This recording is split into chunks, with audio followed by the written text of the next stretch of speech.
All right, we're back with the Kubota 4701, and today this seems like a pretty simple task. Is just refueling it with the correct fuel, i.e. diesel. This is winterized diesel.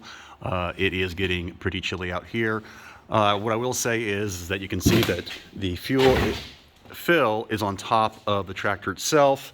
So depending on how tall you are, it might be easier or harder depending on your height. So I'm 6'2". Getting up here is not that complicated, and I can even do this one-handed for a while.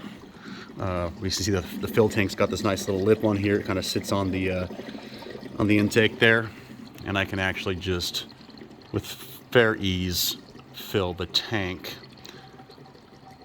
This tractor right here is actually got just under 10 hours, almost hit the 10-hour mark. I've been using it primarily to push snow.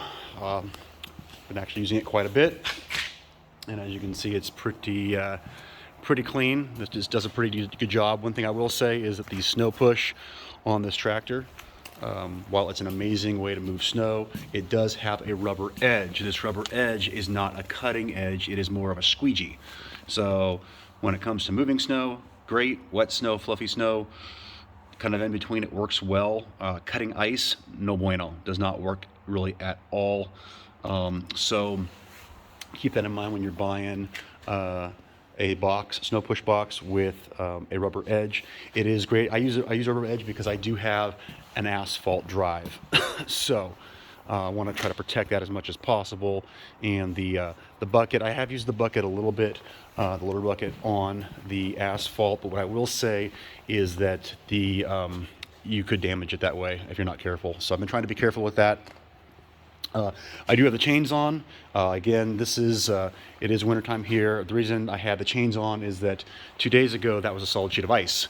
And this tractor with these R4 tires, the R4 tires, FYI, absolutely suck in the snow. So the chains do give it some traction. What I will say is that you can see I don't have chains or studs on the front tires. Turning is kind of a pain in the rear end, no pun intended. From what I've read, it's not necessarily a good idea to put chains on your front wheels when you have it in four-wheel drive.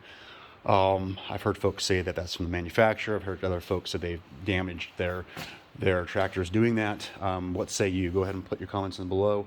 What I will also say is that the bungee cord deal, that's just me. I just bought a bunch of bungee cords to kind of take up some of the slack in these chains. These chains did come straight from the dealer. They do not have studs on them. These are just kind of basic chains. They do okay. What you can see is they do kind of dig themselves into the tread pattern of the tire, this industrial tire.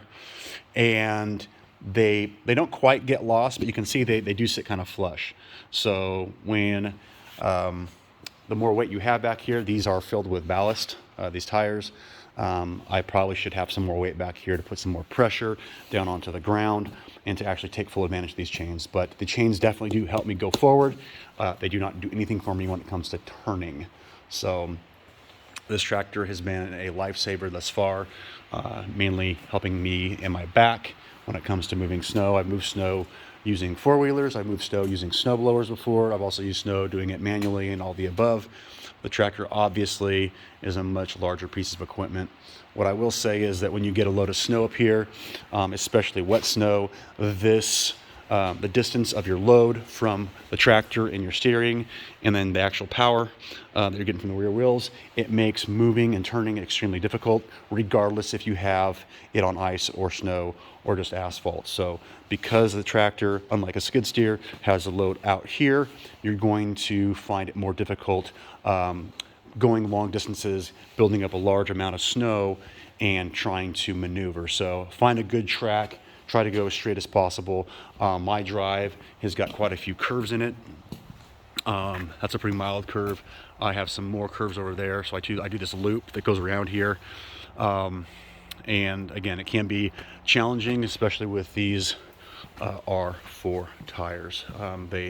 They're not snow friendly. So that being said, I'm very happy with the performance of the 4701 when it comes to moving snow.